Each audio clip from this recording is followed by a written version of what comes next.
कल बहुत सारे क्वेश्चंस किए थे ना डिफरेंशिएशन पे, कुछ नहीं किया था। चलो आज फिर से करो।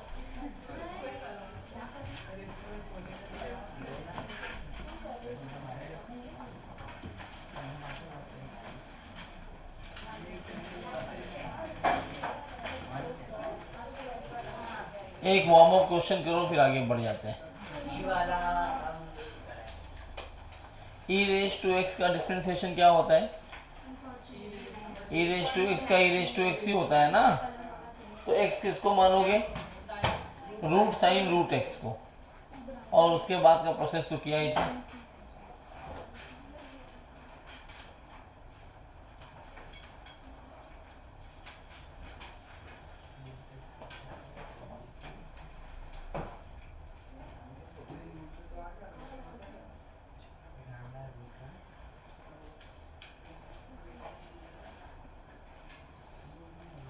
अब लास्ट स्टेज चल रहा है, अब तो मत डरना। अब मैथ्स खत्म हो रहा है, बेसिक में सब नहीं पढ़ाऊंगा,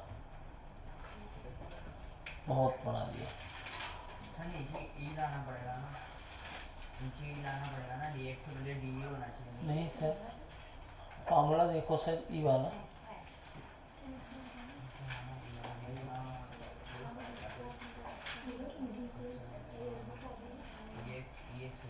रूट साइन रूट एक्स को क्या मान लोगे? एक्स। So e raise to x का डिफरेंशिएशन क्या होता है? ई रेज टू एक्स ही होता है। और जिसको एक्स माने उसको फिर से डिफरेंशिएट करो चेन रूल में।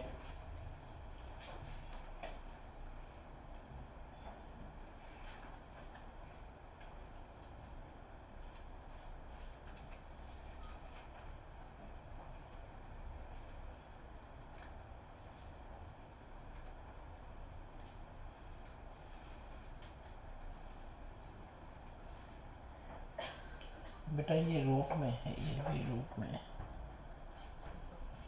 रूट साइन रूट एक्स है ना। हाँ बाकी सही कर रही है। अब ये रूट को हाफ पावर बना, इसको एक्स मान लो अंदर को पूरा।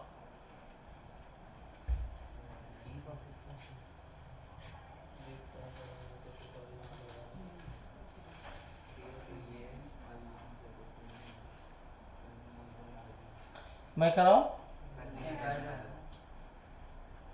करो करो।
एक सवाल ये भी कर दो।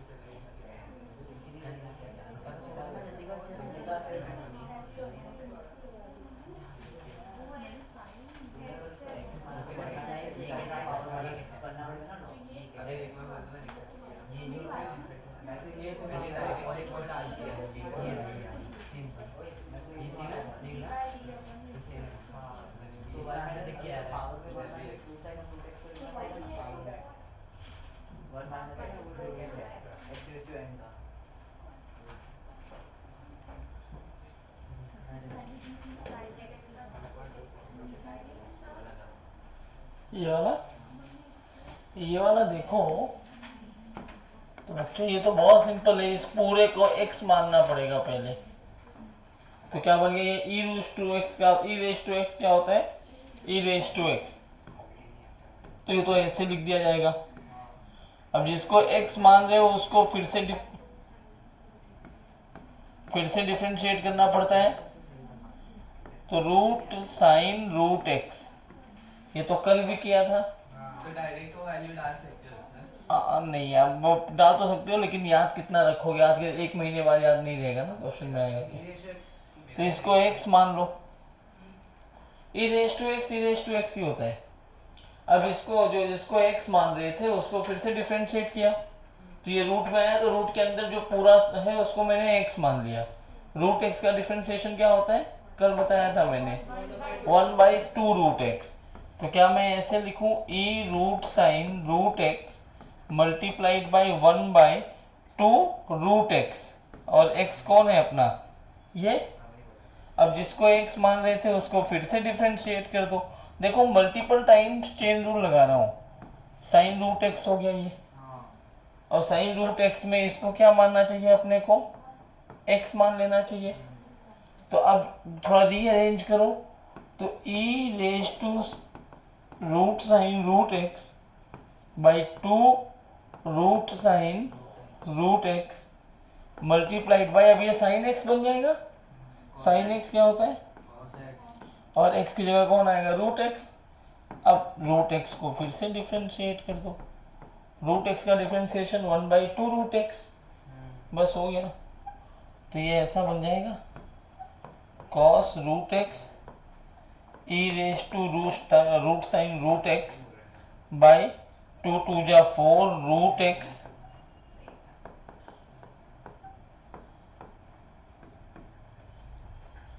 प्रोसेस फॉलो करते जाओ, अपने आप आएगा। एक भी स्टेप बीच में छोड़ के जल्दीबाजी किए तो फंस जाओगे। मुझे याद था तो मैंने डायरेक्ट डाल दिया उसमें चलेगा। हाँ, लेकिन ये शॉर्टकट मत अपनाया करो, क्योंकि अभी क्या है, कल ही कल पढ़े हो ना, ताज़ा ताज़ा याद रहता है, ताज़ा है तो याद है, 1 महीने बाद यही सवाल आएगा तो याद नहीं रहेगा ना, इसलिए जितनी बार करोगे उतनी प्रैक्टिस बढ़ जाएगी।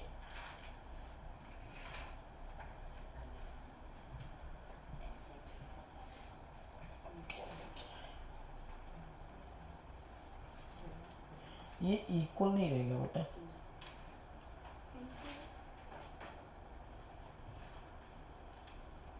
फिर यहाँ पर भी जब इंटू लगाया तो ये तो रूट एक्स रहेगा ही ना, फिर आपने इसको डिफ्रेंशिएट नहीं किया ना बेटा अभी तक, तो ये लाइन ना लिख के यहाँ पे आपको इस पूरे को x मानना पड़ता, तो x रेज टू n का फार्मूला लगाना है। तो ये जो आपको ऐसे लिखा है to the power half sine, ये पूरा x मान लिया, तो x क्या होता है 1/2 साइन रूट x हाफ -1। अब जिसको x माने हो उसको फिर से डिफरेंशिएट करते साइन रूट x को, फिर इसको x मानते, और फिर वो प्रोसेस लंबा हो जाएगा। तो मैंने क्या किया है इसी प्रोसेस के लिए कि रूट के अंदर अगर x है तो 1/2 रूट x होता है, तो शॉर्ट हो गया। ठीक है, कभी भी रूट x का डिफरेंशिएशन क्या लिख दो सीधा सीधा 1/2 रूट x।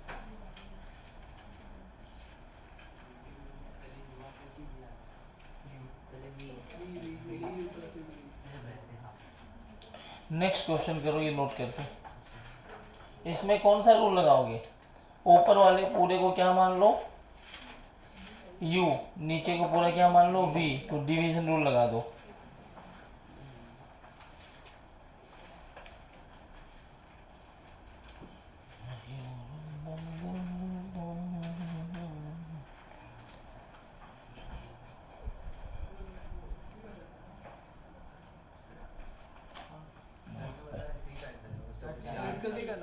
अलग अलग करते ना tan x cot x को। हाँ हाँ दो बार डिवीजन रूल लगाना पड़ेगा, सर tan x क्या होता है? कुछ तो होता है, cosec x sec square x. तुझे बुखार है क्या, गरम है टच कर। नहीं हाँ भाई ये मुझे ज़्यादा तो गरम है, आप ठंडे हो। ठीक है डी ऑफ डी एक्स को बना सकते हैं। हाँ, एक साइड लोगे अरे फॉर्मूला क्या करेगा सर ये ऊपर का पूरा एक यूनिट ही होगा। अपॉन हाँ वो तो अच्छा तो मेरे को यूज कर दिया जाएगा। पीछे तुम्हारा गर्दन ठीक हो गया ma'am? Better. Thank you sir. मैं इसलिए पूछ रहा हूँ कि जल्दी ठीक हो तो फिर तोड़ो फिर से।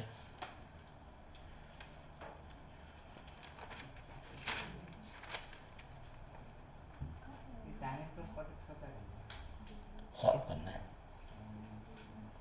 सर ऐसा है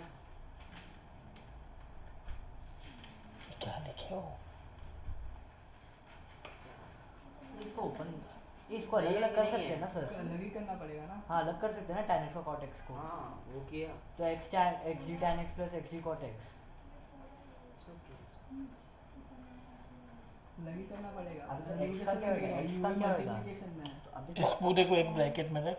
x का क्या किस होगा? पूरे को हाँ वो पूरा एक ही ब्रैकेट में है रखा है सर देखो ना मल्टीप्लिकेशन और ब्रैकेट ये साथ में ही होगा tan हाँ x भी by dx हाँ भी सही है। सही है ना minus tan x dx अब इसको भी a minus B A square minus B square होगा ना A plus B A minus B कौन घुमाने है वो? cot x अगर इसको ओपन करो तो x अलग अलग होगा या फिर x कॉमन बाहर निकालना है? एक्स कॉमन बाहर निकाल सकते, डी बाई डी एक्स के बाहर है ना वो। तो x को बाहर से निकाल सकते हैं। हाँ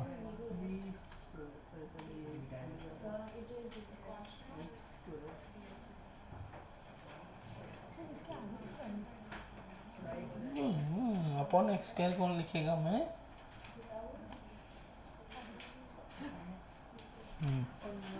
बोलिए।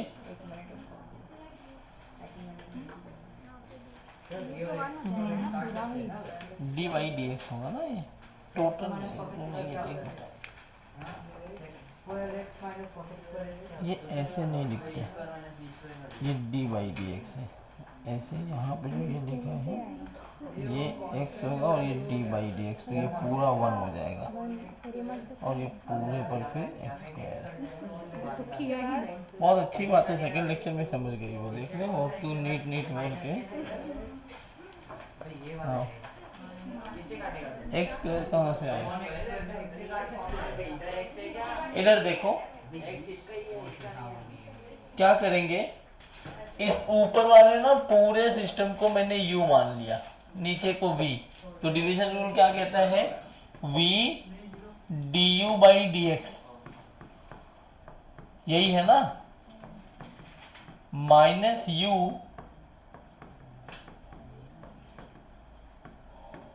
dv by D X, dv by D X to the whole upon X square, यही तो है। तब ये x तो बाहर है, इसको निकाल लो। कल बताया था मैंने बीच में प्लस आया तो डी बाई डी एक्स को स्प्लिट कर सकते हो। क्या मैं इसको ऐसे लिख सकता हूँ? D by D X of tan X plus D by D X of cot X minus tan X plus cot X into 1 into 1 to the whole upon sir cos x square plus upon x नहीं आज मुझे नहीं पता है answer क्या है। तो ये x tan x क्या होता है? sec स्क्वायर x और cot x क्या होता है? cosec स्क्वायर x माइनस ये हो गया tan x प्लस cot x। अच्छा ये to the whole upon X square है, तो क्या मैं इसको ऐसे लिखूं? यहाँ पर भी अपॉन एक्स स्क्वायर और यहाँ पर भी अपॉन एक्स स्क्वायर। सेपरेट क्यों कर रहे हो साथ में रखो ना। नहीं नहीं, क्योंकि सिंप्लीफिकेशन में ये x यहाँ पे कैंसिल आउट हो जाएगा।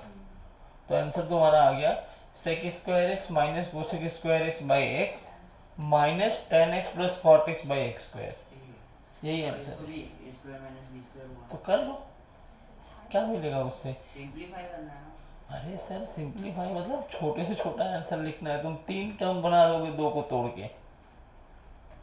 ए स्क्वायर माइनस बी स्क्वायर लगाओगे तो क्या आएगा? tan x plus cosec x tan x minus cosec x, उसके आगे तो कुछ कर ही नहीं पाओगे ना, तुम्हारी मर्जी, वहां ले जाके छोड़ने का मन है तो वहां छोड़ दो। ये बताओ टफ है क्या ये? खाली प्रैक्टिस चाहिए ना। अब पेपर में मैं क्वेश्चंस कराऊंगा तो ऐसे ही कराऊंगा, इस पेपर में नहीं, अगले टेस्ट पेपर में। जब तुम छुट्टियों से लौट के आओगे तो छुट्टियों पे जा रहे हो, तुम्हें काम दे दूंगा मैं। बस 7 दिन का हॉलीडे होगा। 7 दिन में ओनली 122 क्वेश्चंस। घर पर है ही नहीं सर 7 दिन इधर। अरे तो एक पीडीएफ आएगा, मोबाइल तो रहेगा साथ में। नहीं रहेगा, मैं नेटवर्क भी नहीं है, रिमोट ही है। नेटवर्क नहीं चाहिए, यहाँ पीडीएफ डाउनलोड करके जाओ ना। देखो मंद बुद्धि को, झूठ भी नहीं बोल पा रहा है। अरे पीडीएफ डाउनलोड हो जाता है, फिर नेटवर्क की जरूरत नहीं पड़ती। फोन भी नहीं है, 7 दिन के लिए भिक्षा लेंगे। और अगर फोन, ठीक है, मैं घर वालों को आज बोल देता हूँ ये घूमने जाएगा, फोन मत देना, इसने रोका है। ठीक है और अगर तू वो 7 दिन में एक बार भी ऑनलाइन दिख गया ना, देख लो है, नहीं देख हाँ तो जीत के तेरा काम है। हाँ उसका बताना बस। ठीक है। क्या हुआ? क्या है? हक दिए क्या अच्छे से? क्या किए? तो 5 कहाँ से आ गया? 1 है वो 5 एक तो ऐसा अरेबिक लिखते हो मुझे समझ ही नहीं आता है। अलग बताओ। करके दिया फिर हमने, अलग करके एक्स एक square X by X square plus यहाँ पे माइनस आएगा, वो अलग अलग है ना। कॉट एक्स का माइनस कोसेक स्क्वायर एक्स होता है। ऐसा कहाँ पे पानी है? कहाँ पे पानी की कमी है? तो अगर अलग अलग भी कर रहा है तो टेन एक्स क्या होता है, sec square X by X square तेरा। ये -1 ये वो है ना कांस्टेंट, तो 1 होगा tan x। तो अच्छा ये पूरा अलग अलग किया है, ओके। तो What try करेगा? एक्स सेक स्क्वायर एक्स इसके बाद माइनस टेन एक्स, हाँ वो tan x। यहाँ पे टेन एक्स नहीं लिखा है, बोला तुझे मैंने। बाई एक्स स्क्वायर अरे तो 1 ही आया, पर अपन ने 1 लिखा प्लस tan x ही रहेगा।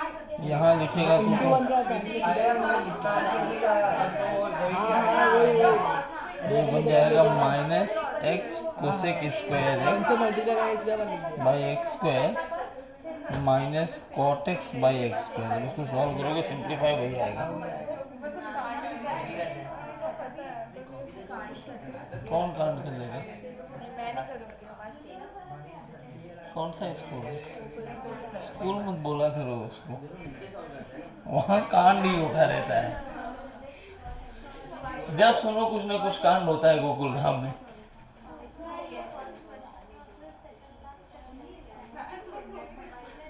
ये स्टेप, अरे स्टेप में कुछ नहीं है। इस रूट एक्स को एक्स मान लिया तो ये बन गया कॉस रूट एक्स, ये तो एज इट इज लिखा हुआ है, ये बन गया कॉस रूट एक्स। अब रूट एक्स को मैं एक्स मान रहा हूँ तो फिर से डिफरेंशिएट कर दिया।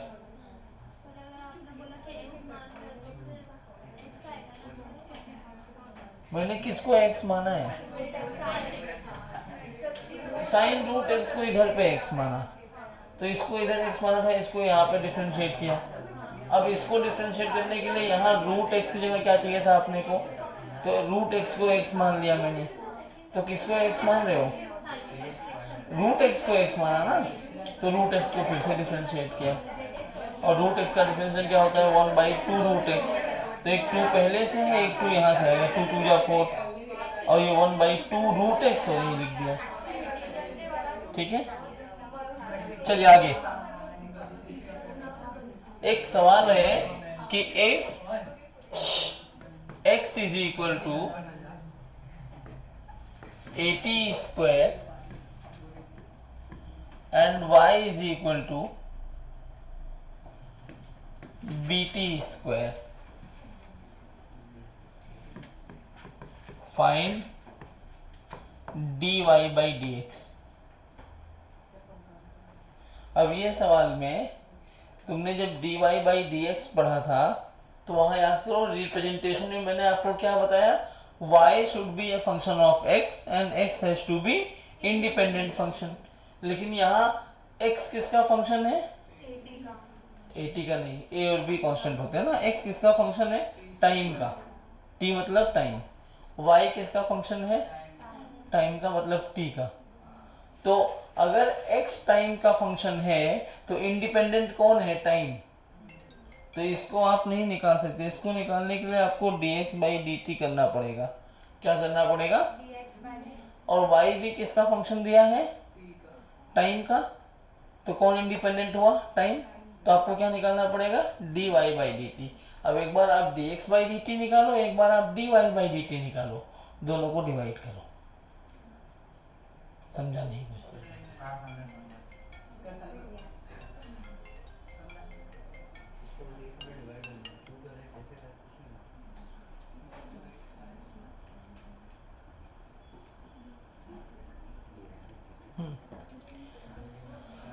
dx बाई dt सबसे पहले कर देते हैं। क्या करते हैं? dx बाई, तो dx बाई dt क्या आएगा? d by dt of x की वैल्यू रख दिया ना। ये आंसर है। हाँ, b बाई a। तो dx बाई dt है, तो d बाई dt x की वैल्यू डाल दिया। अब a तो मैं कांस्टेंट बोल रहा हूँ, तो a बाहर आ जाएगा, अंदर क्या बचेगा? d by dt of t square. t square का इंटीग्रेशन क्या होता है? तो 280।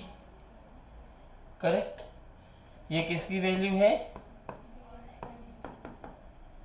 अब अगर मैं dy बाई dt लिखूं तो d by dt of bt square, b बाहर आ गया, d by dt of t square मतलब ये आ जाएगा 2bt is equal to dy by dt। आपको क्या चाहिए? dy by dx। तो dy बाई dx अगर लाना है तो जरा देखो, इक्वेशन नंबर 2 डिवाइड बाई 1 कर दो, तो ये क्या बनेगा? dy by dt dx by dt। तो dy बाई dt क्या है? 2bt, और ये क्या है? 280। यहाँ देखो dt dt मर गए, 2 मर गया, dy बाई dx कितना आ गया? समझा? तो जब ऐसे दो इंडिपेंडेंट फंक्शन आए तो दोनों को अलग अलग डिफरेंशिएट करके बाद में आप डिवाइड कर लो। आया समझ में? क्या हो गया सर? बताना कोई दिक्कत है तो। अच्छा, ये दिक्कत है, कौन सा है?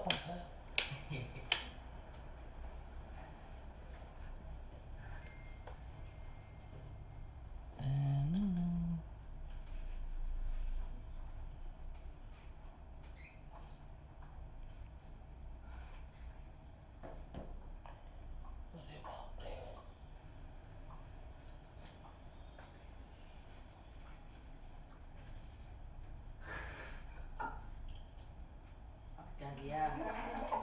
तो क्या देख रहे हो ऐसे? देख भी नहीं सकता मैं।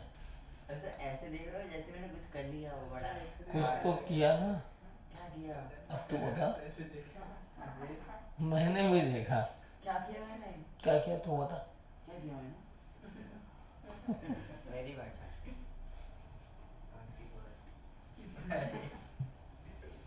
फिर नहीं आया तुम्हारा दोस्त आज?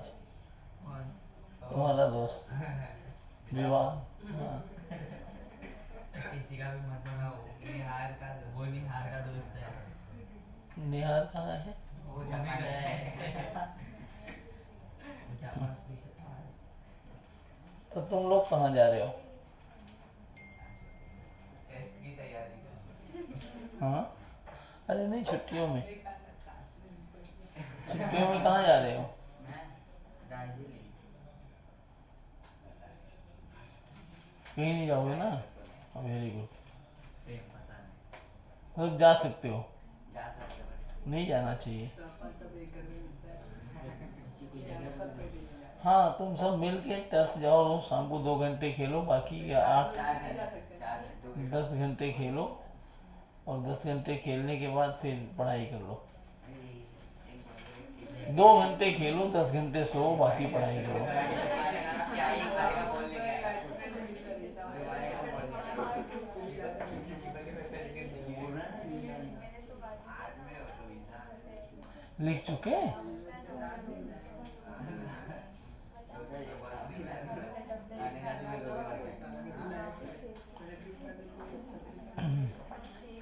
हो गया। तो डिफरेंशिएशन में इतनी तरह की इतनी वेराइटीज होती हैं। अब इसके बाद डबल डेरिवेटिव फंक्शन क्या होता है? Double derivative. आईजी कोई नहीं है ना? आईजी वाला, आईजी सीएससी से कोई?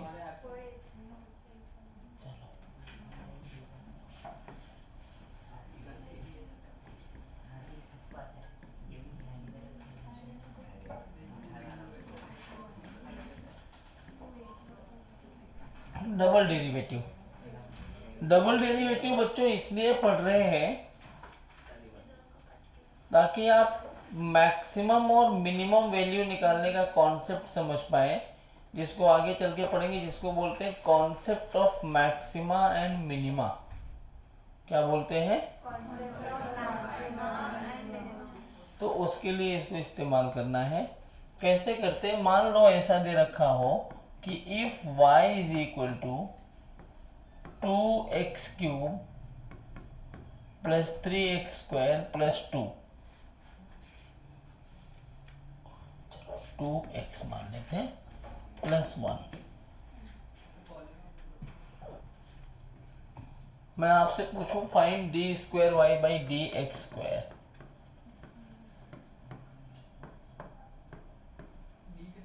डी का स्क्वायर अब इसका क्या मतलब है? डी का स्क्वायर नहीं है, डब नाम से पता लग रहा है डबल डेरिवेटिव, मतलब 2 बार डेरिवेट करना है, 2 बार डिफरेंशिएट करना है।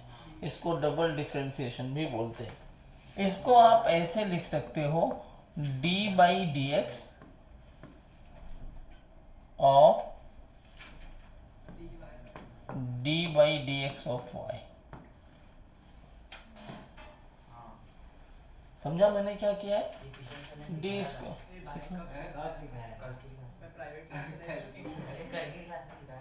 हो गया, सिखा दिया होगा सर ने। तो D by D X of Shivam sir chemistry हाँ उन्होंने वो डबल डेरिवेटिव कर रहा है। वो वाला क्या वो तुम्हें श्रोडिंगर इक्वेशन सिखाया क्या सर ने?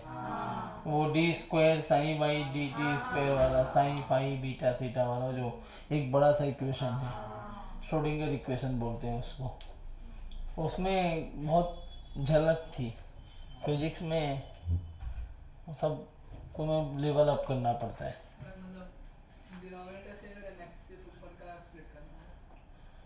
हाँ अब हाँ देखो क्योंकि ये डी एक्स स्क्वायर का मतलब क्या होता है, मैंने पढ़ा था जब लोगों ने डेल्टा एक्स अप्रोचेस टू 0 था ना, तो डी एक्स जो है एक्चुअली वो एक ही क्वांटिटी है। वो डी ऐसा नहीं है, नीचे डी इंटू एक्स नहीं है ये। जैसे 5 लिखा है ना, तो 5 is not the value of D not D x, 5 D not x, ये डी एक्स की पूरी वैल्यू 5 है। डी एक्स स्क्वायर का मतलब ये डी एक्स एक क्वांटिटी है और डी एक्स दूसरी है, इसलिए 2 बार अलग अलग नहीं लिख सकते। डी ऊपर क्या है? हाँ पूरे पे स्क्वायर है, ऐसा होता है, लेकिन लिखते नहीं है वैसा। आ गया। तो अब इसको डिफरेंशिएट तो कर ही लोगे, क्या आएगा बोलो? नहीं लंबा नहीं। अब देखो बार बार इसको स्प्लिट करने मत जाएगा, तुम्हें पता है डी बाई डी एक्स सबके सामने जुड़ जाएगा ना। तो ये जब 2x क्यूब को डिफरेंशिएट करोगे, 2 बाहर आ जाएगा, x क्यूब क्या बन जाएगा? 3x square. x क्यूब का डिफरेंशिएशन 3x स्क्वायर, बीच में प्लस है, यहाँ 3 बाहर आता है, x स्क्वायर का डिफरेंशिएशन 2x, यहाँ से 2 बाहर आ जाएगा, x का 1 और 1 का। तो अगले स्टेप में क्या मैं इसे डायरेक्ट लिखूं 6x square plus 6x plus 2। तो अब देखो भी काम फिर से करो, यहाँ 6 बाहर ले लिया, x स्क्वायर का मतलब 2x, यहाँ से 6 बाहर ले लिया, x का मतलब 1 और 2 का मतलब 0। The answer is 12x plus 6, या फिर 6 कॉमन ले लो तो डबल डेरिवेटिव कभी भी टफ नहीं होगा। डबल डेरिवेटिव तुम्हें क्या सिखाएगा? डबल डेरिवेटिव, हाँ मतलब दो कभी भी आएगा ना, ऐसे छोटे छोटे टर्म्स ही आते हैं, तुम्हें खाली मैक्सिमम और मिनिमम बताता है। इसका काम कहाँ लगता है फिजिक्स में, मैं तुम्हें रेफरेंस बताता हूँ इसका बहुत ज़्यादा काम कहाँ लगेगा। वैसे जब तुम क्वेश्चन सॉल्व करोगे तो पेज नंबर 92 एस.सी. वर्मा जब सॉल्व करोगे, question number 7, question number 17, question number 23, 3 question है जहाँ पे इसको इस्तेमाल करते हैं। और कहाँ इस्तेमाल करते हैं? पेज 79 पे क्वेश्चन नंबर 12 मिलेगा, उसमें इस्तेमाल करोगे। या फिर WPE पढ़ोगे, वहाँ इक्विलिब्रियम प्रॉब्लम्स आते हैं। इक्विलिब्रियम भी दिखा दूंगा तुम्हें यहीं पे, इक्विलिब्रियम प्रॉब्लम्स आते हैं। इक्विलिब्रियम क्या होता है? जहाँ पे नेट फोर्स 0 होता है। अब इक्विलिब्रियम भी 3 तरह का होता है। नेट फोर्स 0 होने पे पार्टिकल स्टेबल इक्विलिब्रियम में हो सकता है, अनस्टेबल हो सकता है और न्यूट्रल हो सकता है। तो स्टेबल इक्विलिब्रियम होगा तो ऑसिलेट करेगा, वो पेंडुलम जो होता है ना, अगर यहाँ रखा है, धक्का दे के छोड़ दो तो क्या वापस अपनी जगह पे आता है? ऐसे ऐसे घूम रहा होता है, तो ये स्टेबल इक्विलिब्रियम है। अनस्टेबल होगा तो वापस कभी नहीं आएगा, न्यूट्रल होगा तो आलसी होगा। यहाँ रखा है, फोर्स लगा के यहाँ ले गए तो वहाँ जाके रुक जाएगा। तो वो जब वो पहचानना होता है कि कौन से टाइप का इक्विलिब्रियम है, तो वहाँ डबल डेरिवेटिव का बहुत ज़बरदस्त काम आता है। प्लस जब सिंपल हार्मोनिक मोशन पढ़ोगे, जो ऑसिलेशन का पार्ट है और वेव मोशन का पार्ट है, उसमें तुम्हें डिफरेंशियल इक्वेशंस मिलती हैं। और वो इक्वेशंस होती है d2x/dt² plus ω²x is equal to 0। वो इक्वेशन यहीं से प्रूव की जाती है। तो फिजिक्स में कई जगह इसका इस्तेमाल होता है। ये हमने खाली क्लासिकल फिजिक्स की बात की है। जो क्वांटम फिजिक्स है या जो एस्ट्रोफिजिक्स है, उसमें तो 99.9% जगह पर डबल डेरिवेटिव और कॉम्प्लेक्स नंबर ही चलता है। क्योंकि यूनिवर्स में क्या है कैसे है तुम्हें कुछ पता तो है नहीं, तुम क्या कर रहे हो? एक अनुमान लगा रहे हो ना, गेस ही करते हो ना कि ऐसा ऐसा होगा। जो गेस पे कैलकुलेशन होती है, वहाँ पे तुम्हें रियल नंबर कभी मिलता नहीं है। रियल नंबर जो तुम देख रहे हो वही रियल नंबर होगा ना। जो नई चीज में तुम कैलकुलेशन कर रहे हो कि यहाँ ऐसा हो सकता है, तो वो इमेजिनरी कैलकुलेशन तुम्हारे लिए है ना। तो वहाँ पे तुम्हें कॉम्प्लेक्स नंबर और डबल डेरिवेटिव का ही इस्तेमाल करते हैं। खैर वो तुम्हारे सिलेबस से बहुत बाहर की चीज़ है, तुम एस्ट्रोफिजिक्स नहीं कर रहे हो, एस्ट्रोफिजिक्स तुम्हारे सिलेबस में ही नहीं है, लेकिन वहाँ पर इसका इस्तेमाल आता है। मैं बता रहा हूँ, डबल डेरिवेटिव फंक्शन बहुत इंपॉर्टेंट टॉपिक है। आपको फिलहाल यही समझना है, डबल डेरिवेटिव फंक्शन में दो चीज़ें होती हैं, मतलब दो बार डिफ्रेंशिएट करने का काम करना होता है। क्या आप समझ सकते हो इसको? कोई दिक्कत है किसी को? नहीं ना? चलो, तो एक बात मुझे ये बताओ, d²/dx² ऑफ sin x, इसको नोट कर लो, फिर वो सॉल्व करो। आज का भी टाइम तुम लोग खा ही जाओगे। आज इंटीग्रेशन लेकिन मैं पढ़ा दूंगा, क्योंकि अगले लेक्चर में ख़त्म कर दूंगा। तुम्हारे जाने के पहले तुम वापस लौट के आओगे तो मैं देखूंगा भी नहीं बेसिक मैथ्स की तरफ, खाली डाउट लूंगा बस उसके।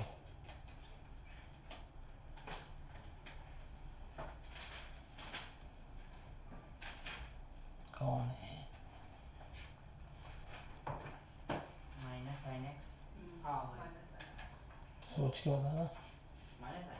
माइनस साइन एक्स सही है। अरे वाह यार, शाश्वत तो अच्छा बच्चा है।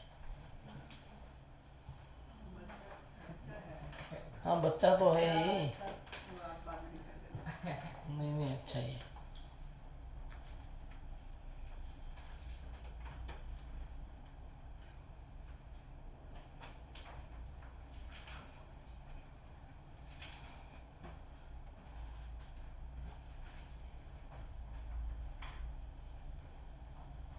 सबसे अच्छी बात यह ना, ये हंसता रहता है, ये बहुत अच्छी बात है।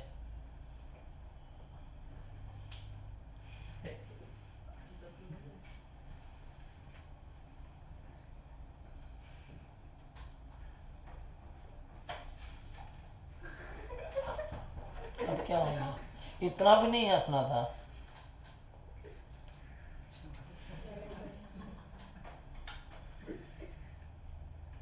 थोड़ा मरीरो आणि गीत दिसत आहे. अच्छा, जब मैं उधर आया था लेक्चर लेने एक बार, तू ही डांट खाया था ना मेरे से। कौन कब? हाँ, मैं बहुत दिन से सोच रहा था, अभी याद आया तो मैं पूछ ही लूँ। जो डांट खाता है पहले लेक्चर में याद होता है।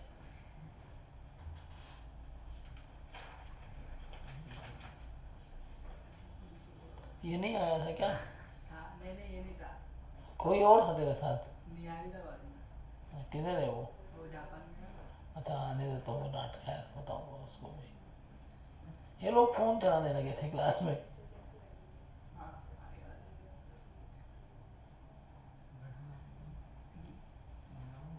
चलो लिख चुके।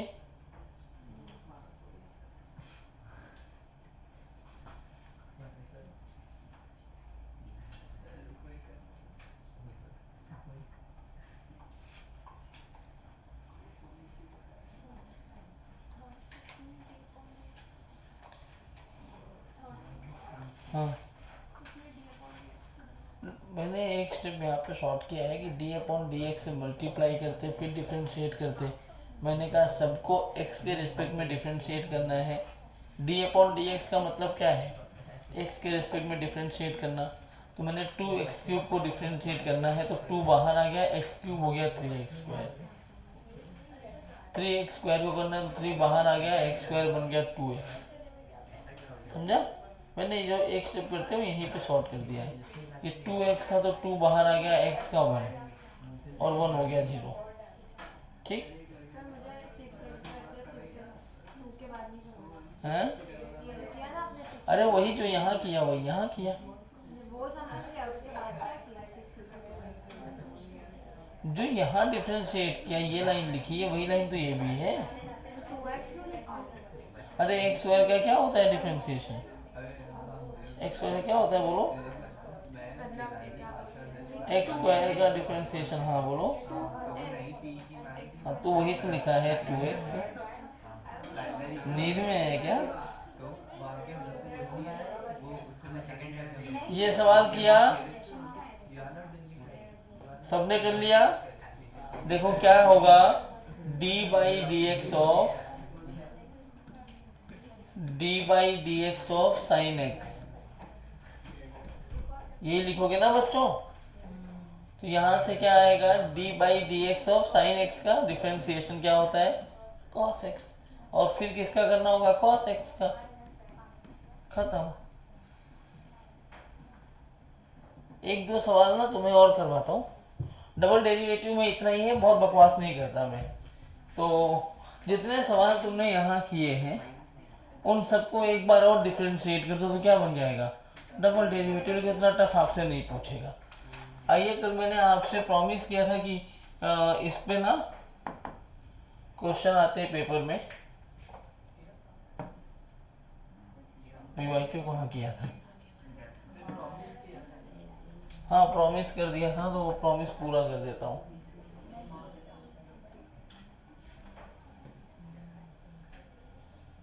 पहले मेडिकल करते हैं, फिर इंजीनियरिंग करेंगे। शुरुआत हमेशा कम से होना चाहिए।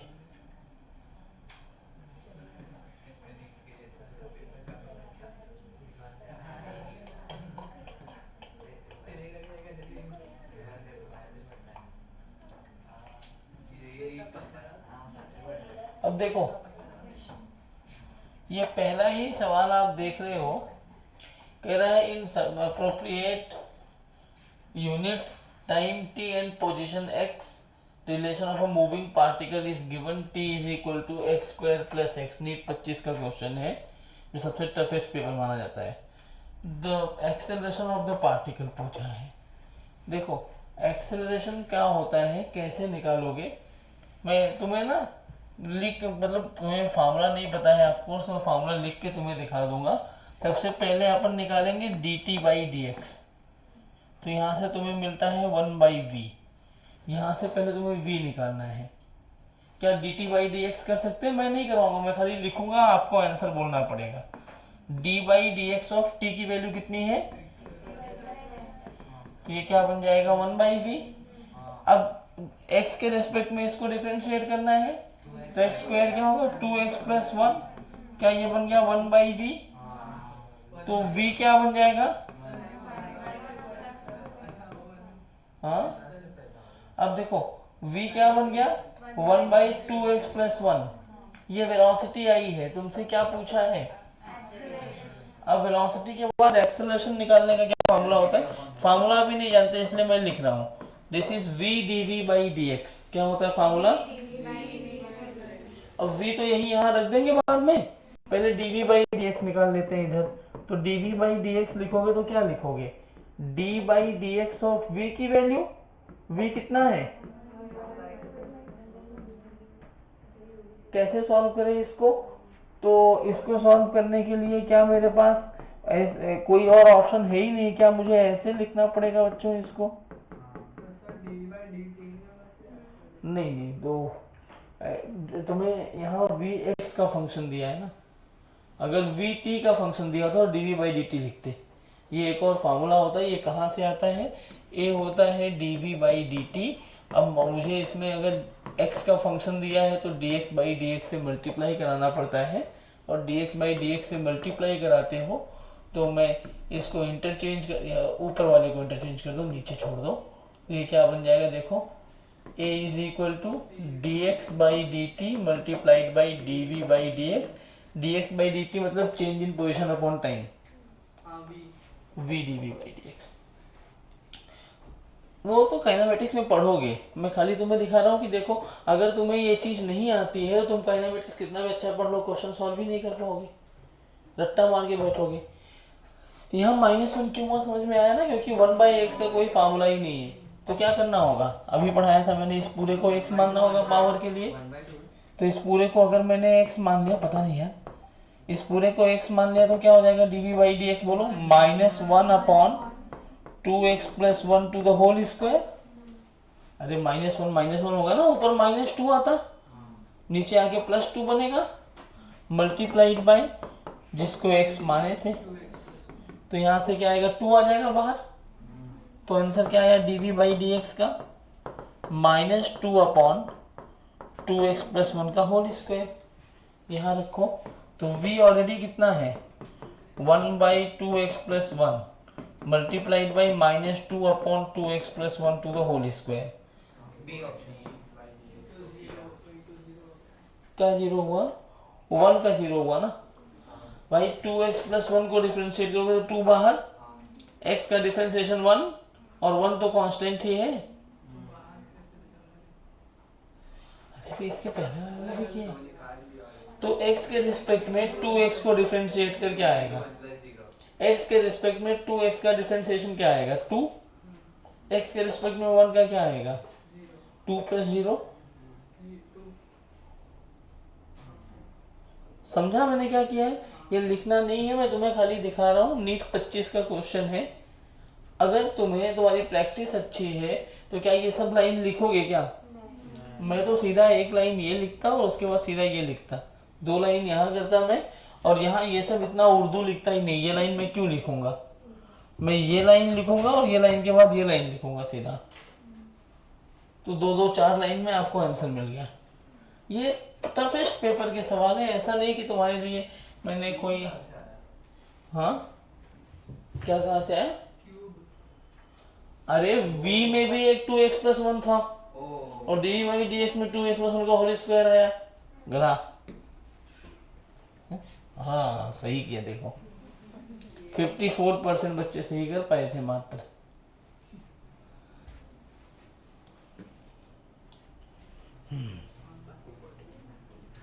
नीट 24 का पेपर है। A particle is moving with x along x-axis with x is equal to this much, the ratio of initial velocity to its acceleration respectively। तुम्हें वेलोसिटी और एक्सेलरेशन का रेशियो चाहिए। यहाँ पे अल्फा बीटा गामा डेल्टा जो है ना, ये लास्ट में जो ऐसा आधा 8 लिखा हुआ है ये डेल्टा है, तो alpha beta gamma delta constant है। अब अगर मुझे, अब तुम करोगे ये क्या क्या पूछा है, वेलोसिटी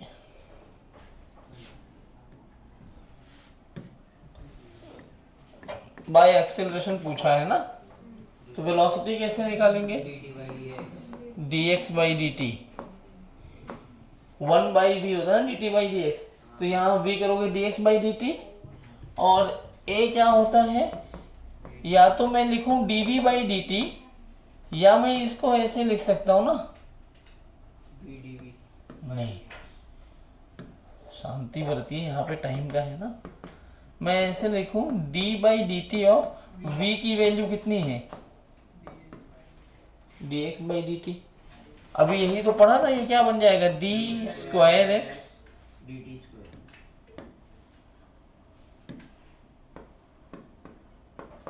मतलब एक बार डिफरेंशिएट किया तो वेलोसिटी मिल जाएगी, दो बार किया तो क्या मिल जाएगा, एक्सेलरेशन।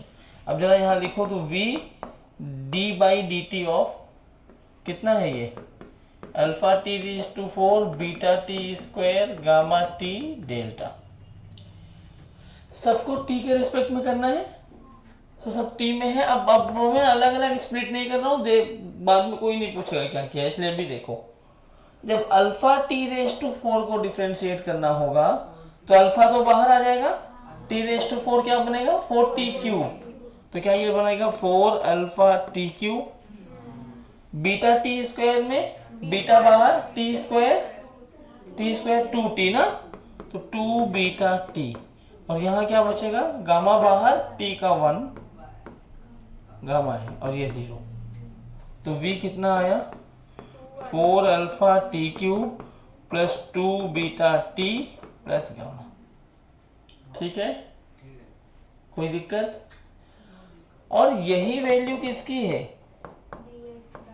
v तो dx बाई dt है ना, तो यहाँ अगर a निकालना है तो क्या मैं इसको ऐसे लिखूं, d by D T of dx by D T,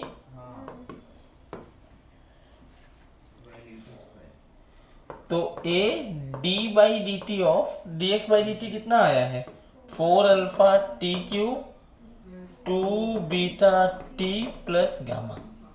अब यहाँ भी करोगे तो 4 अल्फा बाहर आएगा, सबको t के रिस्पेक्ट में करना डिफरेंशिएट ना, तो t क्यूब का क्या होगा डिफरेंशिएशन, 3t स्क्वायर, तो क्या a बन जाएगा 4 3 जा 12 अल्फा टी स्क्वायर, सही है ना, प्लस 2 बीटा, ये तो 0 हो जाएगा गामा वाला पार्ट। v बाई ए पूछा है 4 अल्फा टी क्यूब प्लस, ओ हो 1 सेकेंड, हाँ इतना आ गया। उसने क्या पूछा है ये देखो, initial ratio of initial velocity and initial acceleration. Initial कब होता है, जब टाइम 0 हो, इनिशियल का मतलब टाइम 0 ना, तो t 0 पर v कितना हो जाएगा, ये 0 खाली गामा आ जाएगा, और यहाँ t 0 पर क्या आएगा 2 बीटा, क्योंकि t 0 रखोगे तो ये वाला पार्ट 0 हो जाएगा, तो अगर तुम देखोगे gamma by 2 beta, gamma by 2 beta option D.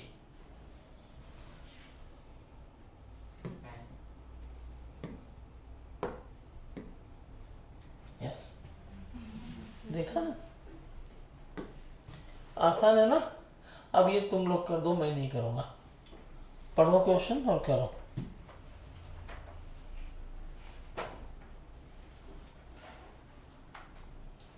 मैं अगर कुछ बोलता तो मैं लगता कि ऐसे ही बोल रहा है, मैं तुम्हें खुद नीट के PYQs ही करवा रहा हूँ, तो देख लो कैसे सिंपल से PYQ है। आपने जो किया ना वो बहुत ज़्यादा टफ कर लिया, तो अभी सब तुम्हें आसान लगने चाहिए। क्या कह रहा है वो, x दिया है दो पार्टिकल का, कह रहा है दोनों की वेलोसिटी सेम कैसे होगी, x टाइम के साथ दिया ना, तो v क्या होता है, displacement upon position upon time ना, तो क्या p के लिए लिखोगे तो ये क्या, जब p के लिए लिखोगे तो आप लिखोगे d by D T of x P, तो ये वेलोसिटी किसकी हो जाएगी, p की, और d by D T of x cube लिखोगे तो हाँ वही करना, तो ये क्या बन जाएगा v क्यूब। अब लेकिन बोला क्या है, दोनों की वेलोसिटी कैसी होनी चाहिए, सेम होनी चाहिए, मतलब क्या vp और vq इक्वल होना चाहिए, तो vp कितना होगा d by D T of x P, vq कितना है एक्स क्यू, करेक्ट। अब xp और xq की वैल्यू रखो, साइमल्टेनियस सॉल्व कर लो, टाइम मिल जाएगा तुम्हें, t निकालना है, डिफरेंशिएट करना है, और बहुत सिंपल सा डिफरेंशिएशन है, क्वेश्चन लिख के सॉल्व करना। लिख देना नीट 16 वालों का है, नीट वालों एनर्जी दिखाओ। देखो सबसे पहले तुम्हारा क्वेश्चन सॉल्व करवाता हूँ, ये तुम्हारा थोड़ा आसान रहता है। अभी जेई वाला भी तुम्हें करना पड़ेगा, जेई वाले तुम्हारा कर रहे हैं ना, तो बुखार नहीं आना चाहिए जेई के टाइम पे। तो नीट वाले जब फिजिक्स पढ़ते हैं तो उनके चेहरे थोड़ा तो ये नीट वाले हैं, वो सहमे सहमे से रहते हैं, वो डरे रहते हैं कि बस कोई उनको जबरदस्ती जेल में बंद किया है। क्रांतिकारी लोग हैं ये, लेकिन जरूरी है फिजिक्स पढ़ना बच्चों।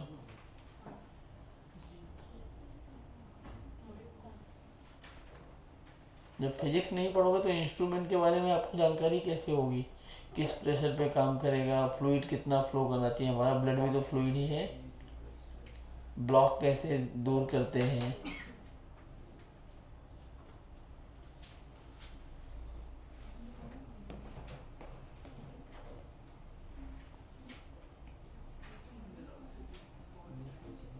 तू भी नीट में ठंडी लग रही तुझे? ठंडी लग रही है क्या? सर डी ऑप्शन सर वो स्टेटमेंट नीचे कैसे लिख दिया? हाँ डी वाला ऑप्शन आ रहा है। टी निकालना है ना? हाँ डी वाला option। हाँ सही है, मुझे याद है।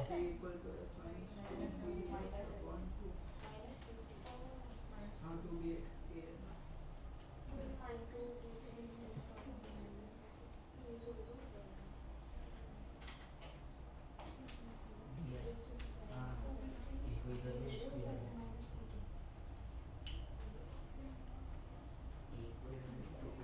टू टी है वो, दो इधर भी।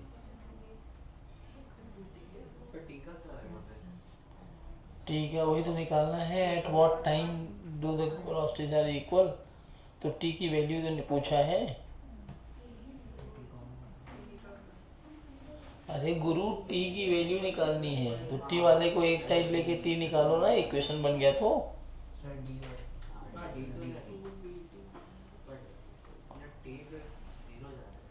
नहीं, देखना ये देख। अरे मेरे को ये एग्जैक्ट वाली आ रही है, बट टी उधर इधर इधर इधर इधर आ जाओ, मैं दिखाता हूँ।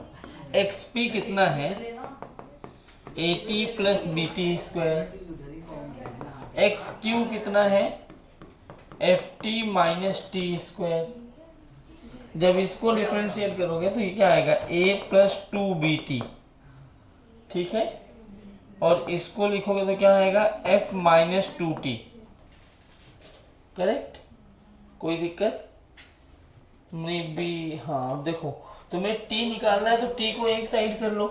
क्या मैं ऐसे लिखूं? Two B T plus two T is equal to F minus A, लिख सकता हूँ। अब देखो यहाँ से t कॉमन ले लो, 2t कॉमन ले लो, तो b plus one F minus A, या t की वैल्यू हो जाएगी F minus A upon two B plus one.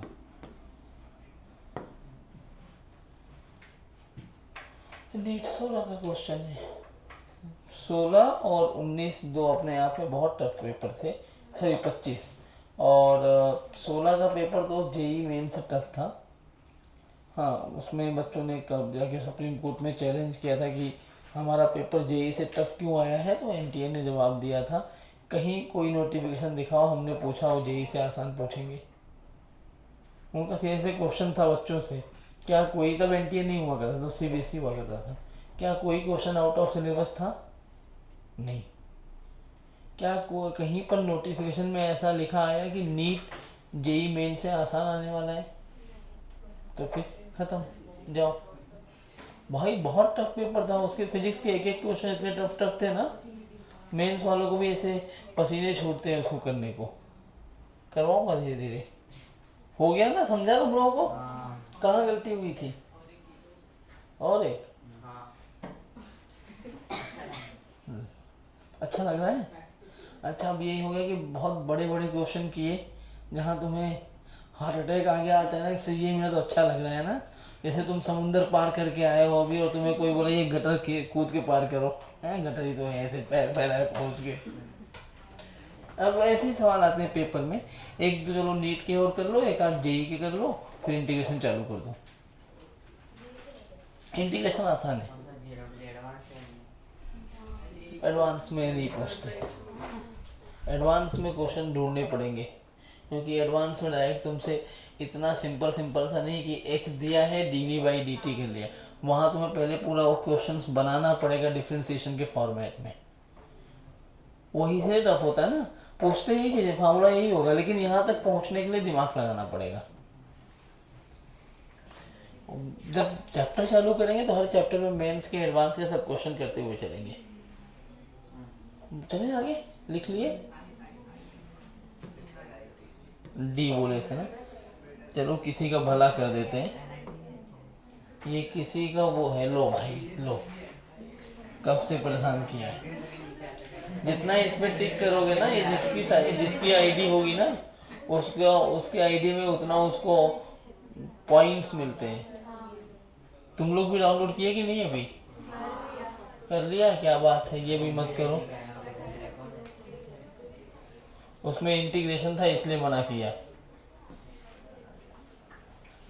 हाँ, ये सवाल, A particle undergoes a one-dimensional motion such that its velocity, kinematics का तुम 50% पार्ट सॉल्व कर चुके हो खाली कैलकुलस पढ़ के, यही सब आता है, खाली वहां तुम्हें बताना होगा कि कब क्या आए तो क्या अप्लाई करना पड़ता है। A particle undergoes a one-dimensional such that velocity varies। अरे मंद बुद्धि लिखा है, पढ़ लेना, मुझे याद है क्वेश्चन, मैं खाली तुम लोगों को दिखा रहा हूँ। बीटा की वैल्यू क्या है, सॉरी वी की वैल्यू क्या है, beta X raise to -2n। तो बीटा तो कांस्टेंट है, तुम्हें बताया पहले ही, एन को भी कांस्टेंट बता दिया उसने। तो एक बात बताओ, वी किसका फंक्शन है, एक्स का, किसका फंक्शन है, और ए पूछा हुआ है। तो अभी तो हमने किया था पहले ही क्वेश्चन में, तुम्हें क्या करना है, v dv/dx। अभी ये कैसे आया ये बाद में बात करेंगे, मैंने बताया अभी वो पूछा था अभी जी। तो v तो तुम्हारे पास ऑलरेडी दिया है, तो सबसे पहले तुम क्या कैलकुलेट करो, यहाँ अपनी जगह छोड़ देता हूँ मैं, हाँ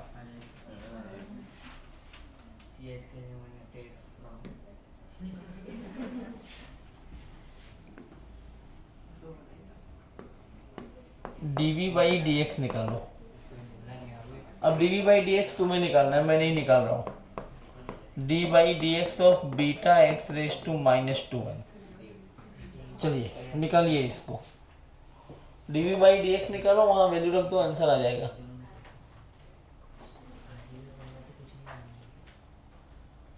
अरे निकाल चुके हो ये सब, डरो मत, एक्स रेज टू n का फॉर्मूला लगाना है बस।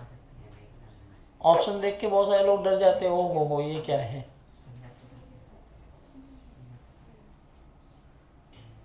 तो आज ठीक है तेरी तबीयत? क्या हो गया था, दवाई ली, कैसे ठीक हो गया? धूप की वजह से क्या? तुम लोग बहुत ज्यादा वो हो, थोड़े थोड़े से धूप में हो जा रहे हैं। अरे तुम जो समझ रहे हो वो तुम हो शाश्वत। हाँ कौन सा आया?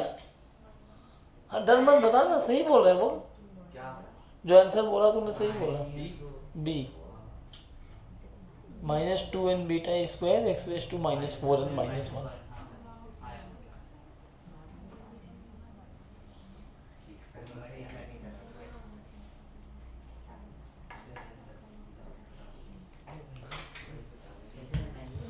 बताओ मैं आ गया, मैं देख रहा हूँ। तुम ये बहुत मस्ती खोर लगती है, ये दोनों मस्ती नहीं करती, ये नहीं करती, मैं नहीं कर ये करती है, नहीं है सब बोल रहे हैं हाँ, मतलब इसकी बात बहुत सही लगी। मैं सुनता हूँ, कोई नहीं मैं सुन रहा हूँ।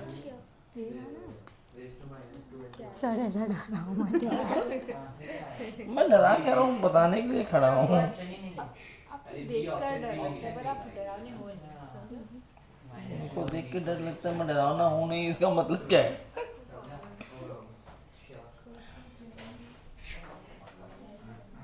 क्या भाई? करो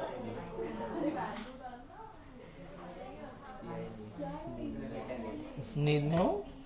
क्यों रात में सोए नहीं क्या? सोना चाहिए था। तुम कौन से स्कूल से थे? अच्छा, ये तुम जानते थे तुम लोग पहले से? क्यों? क्योंकि तो गोकुल धाम का है। गोकुल धाम वाले कौन कौन है यहाँ पे? तुम किसी को जानते हो? इन लोग जानते थे?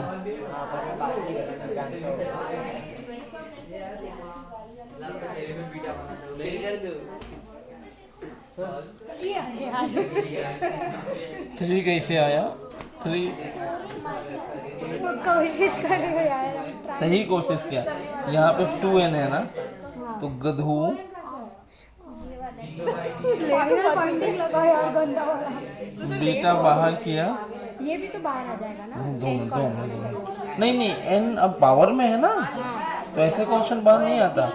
x रेस टू n का फॉर्मूला लगाना पड़ेगा। अच्छा वो बाहर नहीं आएगा ऐसे 2n x raise to -2n -1, ये आ गया आंसर। अब n कांस्टेंट देने में फायदा क्या होगा? यहाँ कुछ नंबर रखोगे तो ये नंबर ही बन जाएगा ना। जैसे 1 रखा तो 2 बन गया, 2 रखा तो 4 बन गया, इसलिए ऐसे रहेगा। ये dv/dx आ गया, इसमें इस v से मल्टीप्लाई कर दो, आंसर आ गया। 2n बीटा है ये। हाँ देखो देखो, इसको डिफरेंशिएट करना है, इसको डिफरेंशिएट करना है। बीटा बाहर निकाल लो, कांस्टेंट है। ये n तुम्हारा कांस्टेंट बोल दिया तो फायदा ये हो गया कि n कोई ना कोई तो नंबर होगा, तो तुम्हें चेन रूल लगाने की जरूरत नहीं पड़ेगी। जैसे n की वैल्यू मान लो 1 हुआ तो ये 2 बन जाएगा। n की वैल्यू 2 होगा तो ये 4 बन जाएगा। 3 हुआ तो ये क्या बनेगा? 6। मतलब बहुत टेंशन वाली बात नहीं है। तो इसको तुम कांस्टेंट की तरह ही ट्रीट कर सकते हो, चेन रूल नहीं लगाना है। तो बीटा क्या ये x रेस टू n बन गया? अभी क्या बन गया? x raise to n। क्या फार्मूला होता है? n x raise to n -1। अब इनको एक साथ लिखो तो क्या बनेगा? ये 2n beta x raise to -2n -1। ये किसकी वैल्यू है? dv/dx। तो गधे प्रसाद देखो, इधर रखो बीटा v की ये वैल्यू और dv/dx की ये वैल्यू। ठीक है? सर अगर वेरिएबल होता है n तो फिर तो चेन रूल लगाना पड़ता, फिर तुम्हें इस पूरे को n मानना पड़ता, फिर से सॉल्व करना पड़ता। तो वो होता नहीं है, वो टफ होता है, वो तुम्हारे सिलेबस में नहीं है भाई। -2n beta into beta beta square. अब अगर बेस सेम होता है तो पावर को ऐड कर लेते हैं, तो -2n प्लस ऑफ -2n -1। तो पावर ऐड करोगे तो -2n और -2n कितना हो जाएगा? -4n -1। है कोई ऑप्शन?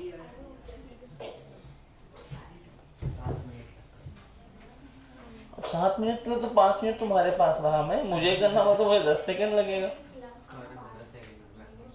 चलो अगला क्वेश्चन मैं करता हूँ बिना पेन उठाए। 10 सेकंड तुम काउंट लगा देना टाइमर, क्वेश्चन खोलते ही। मेरे को सब रटे हुए हैं क्वेश्चन। जेई एडवांस के क्वेश्चन को 10 सेकंड में करने का कोई मैं गारंटी नहीं लेता हूँ। कर दूंगा ये गारंटी लूंगा, लेकिन 5 से 7 मिनट लगेंगे, क्योंकि जेई एडवांस में तुम्हें टाइम मिलता है भाई। जेई एडवांस के पेपर को करने में टाइम लगता है, क्योंकि तुम्हें जेई एडवांस के पेपर में एक क्वेश्चन को 10 मिनट तो देते ही है वो एवरेज। कर लो बस, वो कहते तुम बना लो, तुम्हारी औकात हो, ले लो 10 मिनट।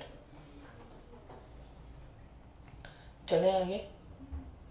क्या हो जाता है इतना हार्ड बना के सर, अगर वो सॉल्व ना कर पाए? क्योंकि वो हाँ वो ऐसे वो ऐसा बनाते हैं ना पेपर कि जो उनके प्रोफेसर हैं वो भी तुम्हें पता है। जैसे जेई एडवांस का पेपर अभी कौन सा चल रहा है? 26 चल रहा है ना। मान लो तुम्हारा टाइम 29 का पेपर, तुम्हारे बाद का पेपर जो बनाना होगा, अभी से डिसाइड हो गया होगा कौन सी आईआईटी बनाएगी। मान लो आईआईटी बॉम्बे बना रही है पेपर। अगर आईआईटी बॉम्बे पेपर बना रही है तो आईआईटी बॉम्बे में कितने प्रोफेसर होंगे? 100, 150, 200 प्रोफेसर होंगे। सब प्रोफेसर को बोला जाएगा, अभी से बोल दिया होगा 3 साल पहले, कि तुम इस पेपर में तुम्हारे 2 क्वेश्चन मुझसे चाहिए। तुमसे 2 क्वेश्चन चाहिए। अब वो 3 साल तक 2 क्वेश्चन बनाएंगे। हाँ, उसके बाद मतलब 2 नहीं, वो 5 देंगे, उसमें से कोई भी 2 छांटा जाएगा। डीन छाटेंगे आईआईटी बॉम्बे के, उनकी पूरी टीम। वही क्वेश्चन पेपर में आएगा। सोचो, जो प्रोफेसर 3 साल में 5 क्वेश्चन बना रहा है, हम लोग भी जब पहले अटेम्प्ट में सॉल्व करते हैं तो कई क्वेश्चन हमसे भी नहीं होते। इसमें झूठ बोलने वाली बात नहीं है। उसमें यही जो तुम्हें आंसर की दिखती है ना मार्केट में हर कोचिंग का, मैं तो रहा हूँ ना एलन में, वहाँ कैसा होता है कि जैसे मेरा बहुत स्ट्रॉन्ग पार्ट है इलेक्ट्रोमीडियम और मैकेनिक्स, तो उन दोनों में से कोई एक पार्ट मुझे मिल जाएगा। हाँ, और मतलब 7-8 चैप्टर जो मेरा सबसे स्ट्रॉन्ग होल्ड जिसमें होगा। ऐसे 25-30 टीचर बैठते हैं, पूरा ग्रुप एलन का जो टॉप टीचर्स है जो रैंकर बैच को पढ़ाते हैं, उसको बैठाते हैं ऐसे ग्रुप पे। उसके बाद जो उनका स्ट्रॉन्ग पॉइंट होता है, उस स्ट्रॉन्ग पॉइंट से जितने क्वेश्चन आते हैं वही क्वेश्चन उनको मिलते हैं, उसमें से भी 1-2 नहीं बनते। हाँ, मुझे मुंबई आना था और मुझे ऐसा बॉस वाला कल्चर नहीं है। देखो मैं कैसे आता हूँ, तुम लोग देखते हो ना, पजामा पहन के चला आता हूँ, पजामा पहन के आता हूँ। वहाँ उनका यूनिफॉर्म पहन के वो कुत्ते का पट्टा बांध के गले में, वो बहुत बेकार लगता है मुझे। मैं कॉर्पोरेट इसीलिए छोड़ा था, नहीं तो मैं एल&टी इन्फोटेक में नौकरी करूँ। मेरे साथ वाले आज 15 से 20 लाख महीने का कमा रहे हैं। हाँ, मेरा एक दोस्त है, उसको कुछ 7.5 करोड़ का पैकेज है। हाँ, ऑस्ट्रेलिया में वाइस प्रेसिडेंट है एक कंपनी में, तो फिनटेक कंपनी। तो वहाँ बहुत पैसा था, पैसे के लिए नहीं। इसमें मुझे क्या था कि वो कुत्ते का पट्टा नहीं बांधना, पंच इन पंच आउट नहीं करना है कि 5 मिनट लेट हो गए सैलरी कट जाएगी। और मैं यहाँ, अब मैं तुम्हारे टाइम पे बहुत सही टाइम पे आने लगा हूँ। मैं बदनाम था, अभी मैं सही कर रहा हूँ अपने आप को। मतलब रोशन सर का लेक्चर है तो आधे घंटे तो लेट, मतलब ऐसा था कि आधे घंटे लेट हुआ तो बच्चे बोलते हैं सर जल्दी आ गए आप, लेकिन मैं उधर खींचता था। मान लो तुम्हारा 1:30 लेक्चर है, मैं 2 बजे चालू करूँगा तो मैं 3:30 खत्म हो रहा है, मैं 4 तक पढ़ाऊँगा, कवर अप कर लूँगा। तो बाद लेट आया था इसलिए तुम्हें पहले बता रहा हूँ, 15 मिनट ज़्यादा पढ़ाऊँगा। अरे क्यों मर जाओगे तुम लोग यार। अब नहीं करा रहा हूँ, ये क्वेश्चन नहीं करवा रहा हूँ, क्यों बकवास करना है इसमें। देखो यार, dt/dx पूछ रहा है। जाने दो सर, अब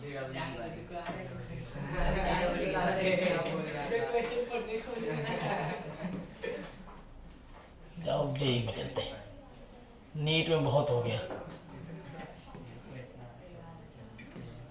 इंजीनियरिंग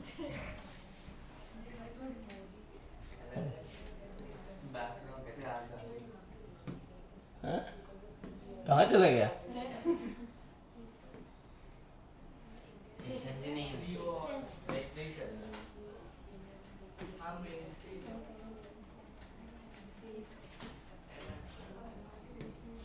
एडवांस ले लूं? हाँ हाँ, दिखा दूंगा।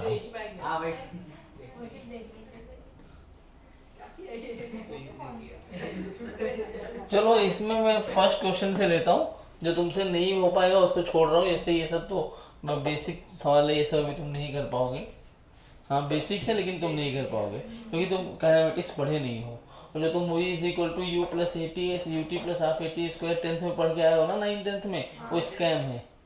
यहाँ पढ़ाऊंगा सब तुम्हें लगेगा ये तो उल्टा पुल्टा हो गया। हाँ ये सवाल देखो, अब मैं देखो मेंस में नीट से क्या अलग हुआ, स्टेटमेंट बढ़ा दिया, कैलकुलेटिव क्वेश्चंस देने लगे। क्या कह रहा है, particle starts moving from t=0, it's coordinate is this, मतलब x की वैल्यू दी है। क्या पूछा क्या है, the particle returns to its original position at this time, particle is. अच्छा जाने दो, तुम इसको काइनेमेटिक्स में करना है, तुम लोग मार डालोगे मुझे।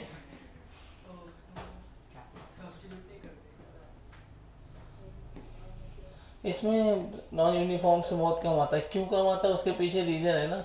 ये देखो एक आध सवाल आ जाते हैं इसलिए, लेकिन ये इसमें Vx दिया है और क्या पूछा है, वेलोसिटी ऑफ पार्टिकल। हाँ ये ऐसे सवाल आ जाते हैं, लेकिन बहुत कम इसलिए आते हैं क्योंकि नीट को कैलकुलस जितना अभी पढ़ रहे हो इतना ही काम है। तो वो चेक करते हैं तुम कैलकुलस पढ़े थे कि नहीं पढ़े थे। जेई में कैलकुलस तुम्हें 45 नंबर का आता है, 45 मार्क्स का जेई मेंस में।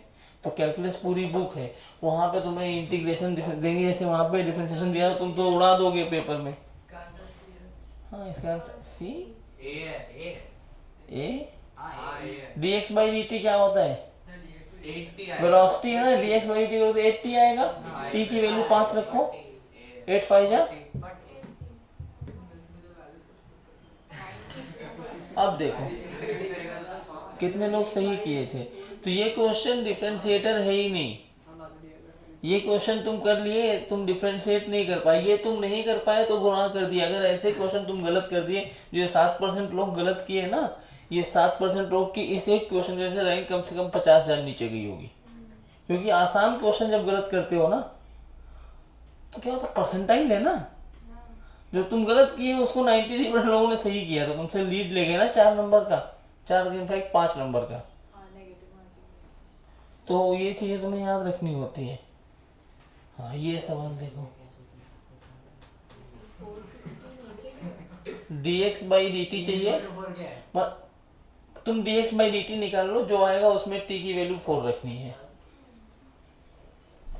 एक यही सवाल कराऊंगा लास्ट, कुछ है भैया।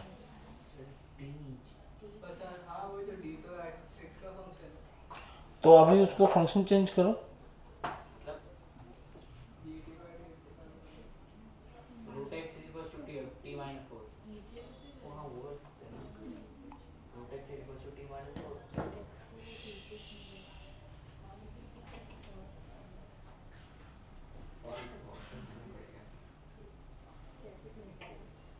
हो गया आ गया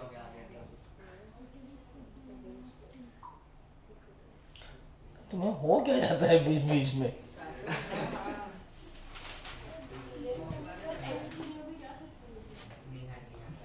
हाँ 0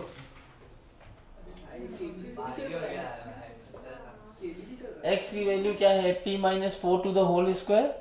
इसका मतलब 2t माइनस 4 0। कैसे?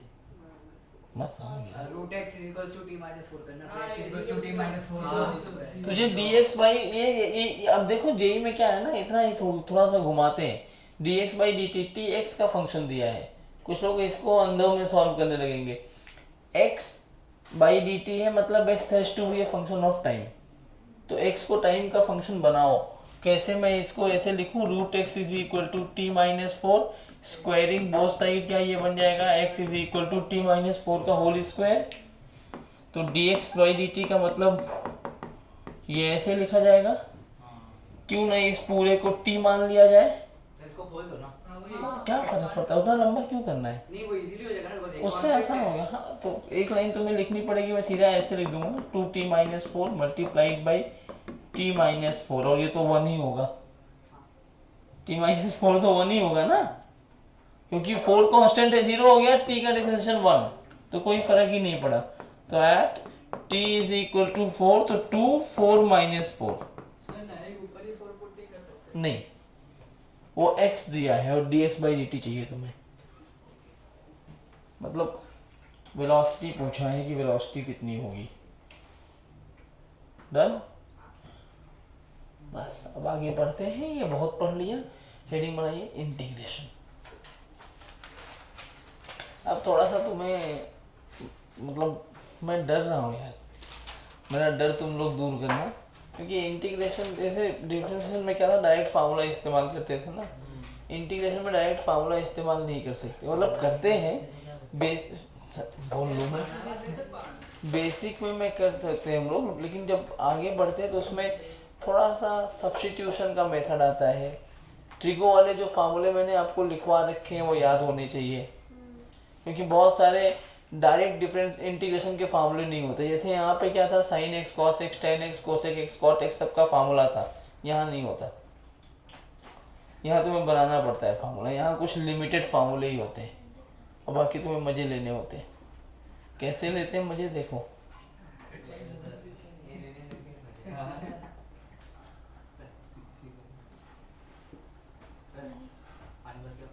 हाँ हाँ मेरे लिए भी भर रहा ना, इसी में पी लूँगा।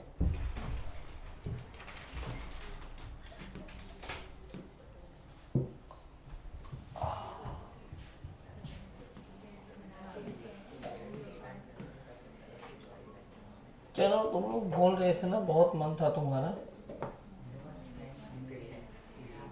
आओ थोड़ा सामने में देखो। एक क्वेश्चन कराऊंगा, ज़्यादा नहीं,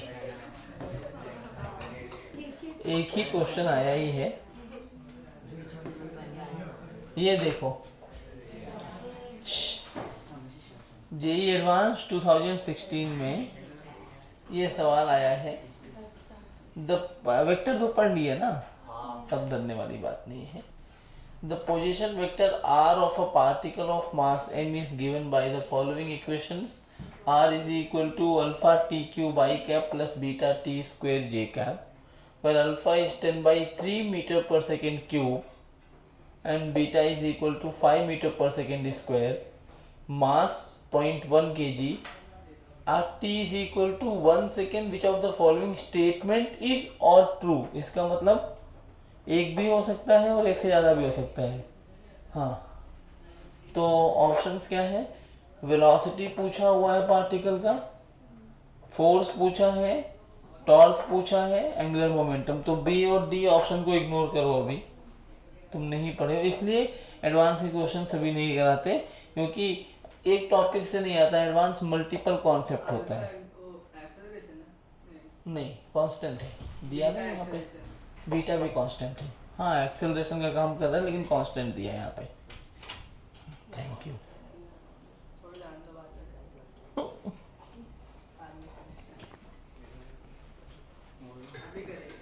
ये दोनों अभी निकालेंगे। देखो वेलोसिटी पूछा है ना, तो वेलोसिटी में ऐसे लिख सकता हूँ, v की वैल्यू x की जगह यहाँ पे r आ गया ना भाई, तो ये वेलोसिटी हो जाएगी। हाँ, अरे पोजीशन चेंज हो रहा है टाइम के साथ ना, change in position upon time वही तो होता है। वेलोसिटी क्या होती है? डिस्प्लेसमेंट अपॉन टाइम, और डिस्प्लेसमेंट क्या होता है? Change in position. ठीक है, तो लिख सकते हैं d/dt। मैं तुम्हें है ना थोड़ा थोड़ा सा अलग अलग करके दे रहा हूँ, बाकी तुम करो, मैं तुम्हें दिखा रहा हूँ। देखो कहीं भी डरना नहीं है ना, एडवांस मतलब पोजीशन का डिफरेंस है तभी हम यूज करेंगे। वो चेंज इन पोजीशन की वैल्यू है क्या? हाँ, जब चेंज इन पोजीशन होगा तभी हम, जब चेंज इन पोजीशन नहीं हुआ तो वेलोसिटी जीरो हो जाएगी ना। नहीं, अगर चेंज इन पोजीशन हुआ तभी हम ये डिफरेंशिएशन यूज करेंगे ना। जब पोजीशन टाइम का फंक्शन दिया होगा तो चेंज इन पोजीशन में बोलो 5 से 15 जा रहे हो। एग्जैक्टली कब यूज करेंगे? हाँ, कोई भी क्वेश्चन में पता कैसे चलेगा? अभी तो बता रहा हूँ, जब टाइम के साथ दिया होगा पोजीशन चेंज हो रहा है तो हर एक पॉइंट पे मैं बोलूँ एक पार्टिकल की इनिशियल पोजीशन 5 है, फाइनल 15 है, तब तू राइट बोलता डिस्प्लेसमेंट 10 है, तो वहां तुझे क्यों करना डिफरेंशिएट। अब इसमें मैं बोलूँ एक पार्टिकल की ये पोजीशन है, 5 सेकंड में कितना डिस्प्लेसमेंट हुआ, तो तू क्या करेगा? t0 पर t.1 0.001 हर पॉइंट पे पोजीशन चेंज हो रहा है ना, तब यूज करना जब पोजीशन टाइम का फंक्शन दिया हो। अब इसको ना तुम इससे अरे यार,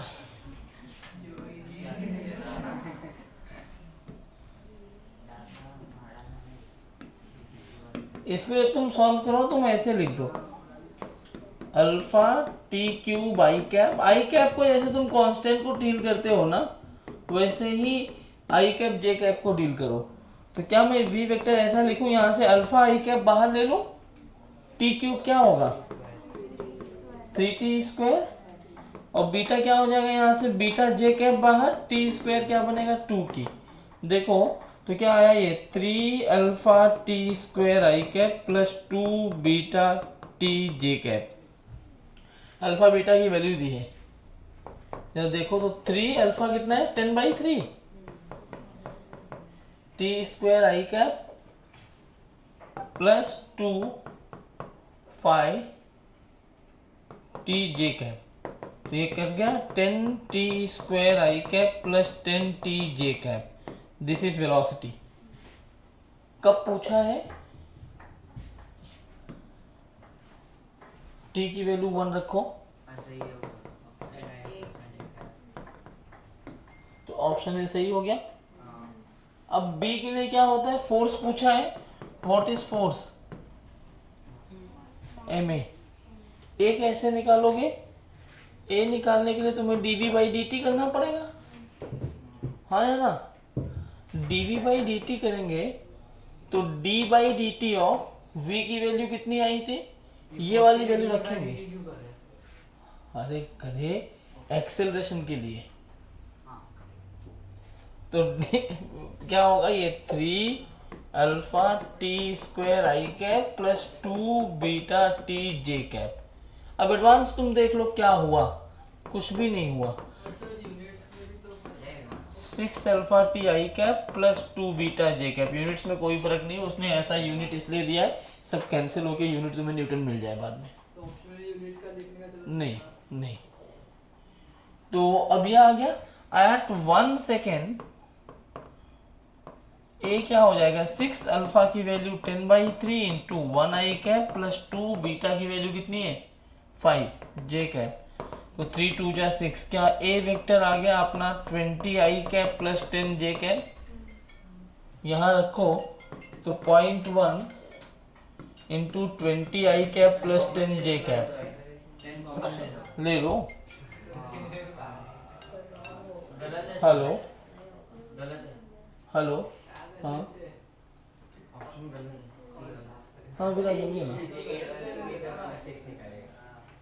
आप, हाँ आप श्रवण जी हैं क्या? वो राइट नहीं है। मैं लेक्चर में था, मैं फ़ोन करता हूँ आपको हर दिन, मुझे कुछ बात करनी है।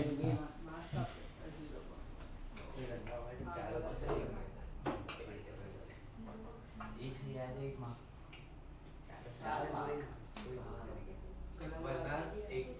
हाँ तो ये नहीं मैच किया ना, नहीं मैच किया मेरे हिसाब से तो नहीं किया, क्योंकि 2 आई कैप प्लस जे कैप आ रहा है, यहाँ आई कैप प्लस 2 जे कैप है, तो इन दोनों ऑप्शन में ए सही है। मतलब एडवांस का पेपर जब आप देख रहे हो, बताओ कहीं कैलकुलेशन टफ है कि बहुत ज़्यादा कैलकुलेशन है, यही होता है। एक ही क्वेश्चन, इसलिए तुम्हें टाइम देते हैं, क्योंकि ये एक चैप्टर नहीं, तो मैं समझाता हूँ। ये काइनेमेटिक्स से आया है, ये एनएलएम से आया, न्यूटन लॉज ऑफ मोशन से, ये वाला और ये वाला, ये दोनों आप रोटेशनल मोशन से है। तो 3 चैप्टर से मिला के एक क्वेश्चन बनाया है, तो आप एक बार में सॉल्व नहीं कर सकते। ये सबसे आसान क्वेश्चन है उस टाइम पे, जब अभी तो स्किप करो, लेकिन जब पेपर में आएगा तो इससे आसान क्वेश्चन नहीं मिलेगा। ऑप्शन ए राइट है। हाँ, ए राइट है, और भी होंगे, टॉर्क निकालना पड़ता और वो एंगुलर मोमेंटम निकालना पड़ता, और उसके लिए क्रॉस प्रोडक्ट पढ़ लिए क्या? क्रॉस प्रोडक्ट ही करना होता है। टॉर्क होता है आर क्रॉस एफ और एंगुलर मोमेंटम होता है आर क्रॉस पी मोमेंटम। करना क्या बड़ी जाने कर लेना, मैं तुम्हें यहाँ लिख के दे रहा हूँ, घर पे करना, नहीं आएगा तो पूछ लेना, क्योंकि टाइम वेस्ट नहीं करते। तुम लोग टाइम ही वेस्ट करने के चक्कर में पड़े हो। 12 मिनट में पूरा इंटीग्रेशन का फार्मूला खत्म हो जाएगा। 12 मिनट में जो एडवांस का क्वेश्चन कर लिया, ये सोचो। अरे वाह क्या बात है।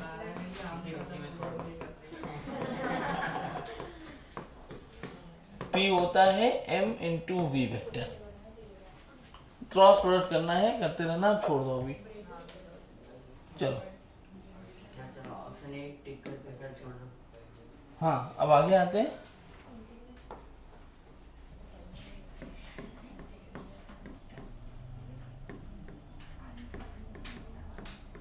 इंटीग्रेशन। इंटीग्रेशन में हमने क्या बात करी थी, छोटे छोटे पार्ट को जोड़ के बड़ा पार्ट बनाते।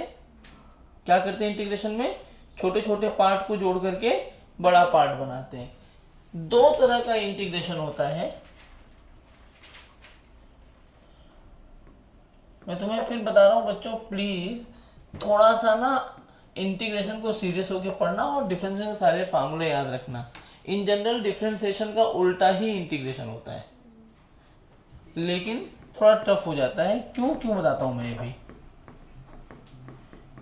2 तरह के इंटीग्रेशन होते हैं। एक इंटीग्रेशन को हम बोलते हैं इनडेफिनेट इंटीग्रेशन। कौन सा इंटीग्रेशन? और दूसरा इंटीग्रेशन होता है डेफिनेट इंटीग्रेशन।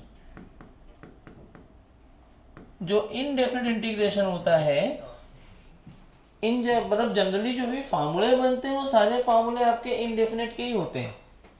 डेफिनेट इंटीग्रेशन में आपको क्या करना होता है, वो जितने भी फार्मूले आपको दोनों काटूंगा अभी, सारे फार्मूले कहाँ होते हैं, इनडेफिनेट में, वही कहाँ पहुंच जाते हैं, डेफिनेट में क्या करते हैं, उस पर लिमिट लगा देते हैं।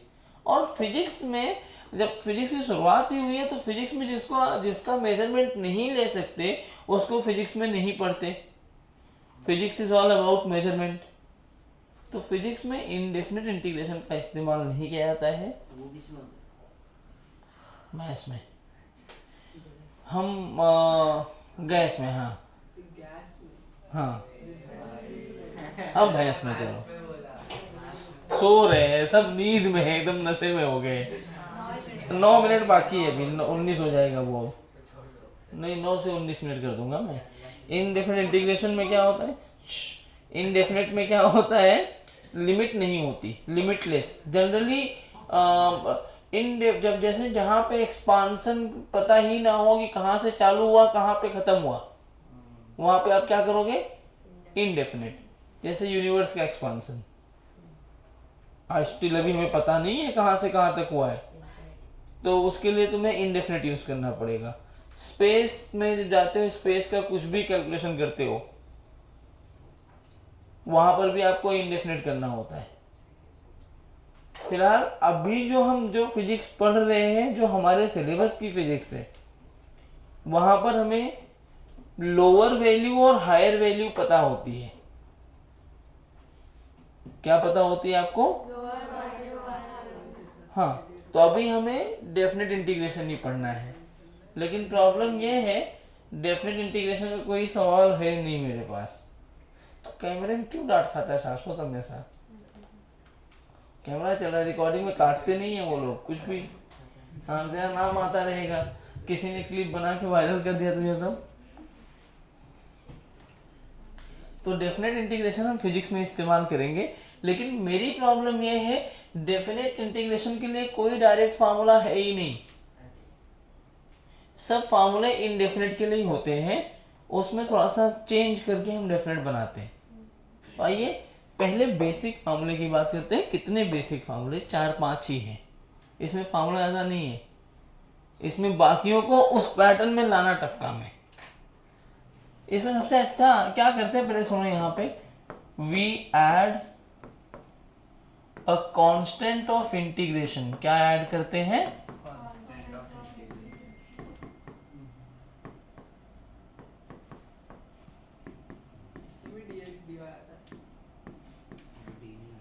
हाँ, dx आता है, dy नहीं, मतलब dy नहीं आता, यहाँ अलग होता है।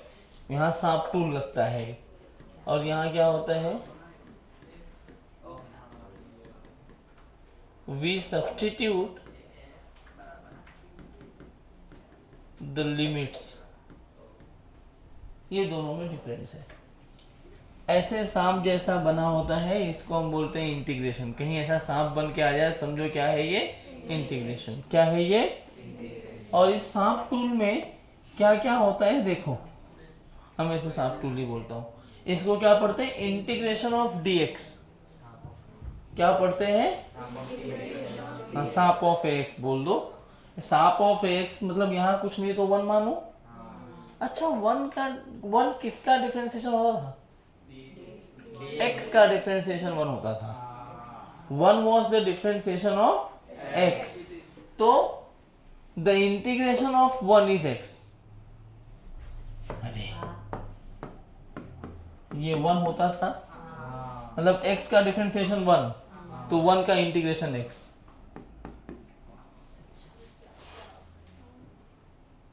बाहर में गया, छोड़ो, याद ही रख लो, इंटीग्रेशन ऑफ dx क्या होता है।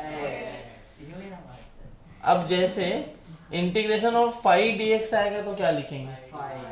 5x। Integration of a dx, वाह क्या बात है, तुम कितने समझदार हो। लेकिन ये इनडेफिनेट इंटीग्रेशन का फार्मूला है, तो क्या करेंगे, यहां c जोड़ देंगे, शाश्वत का नाम। ठीक है, ये क्या है? Constant of integration. बस खत्म। हंस लिए ना? तो कैमरा में आता है ना, हाँ, कैमरा में सब आता है। तो ये तो चलता है ना, मैं कुछ बोला थोड़ी ना यार। अब तुम्हारे दिमाग में गंदा चल रहा, तुम लोग सोच रहे हो मैं क्या करूं। मैं तो क्यूट बोल रहा था।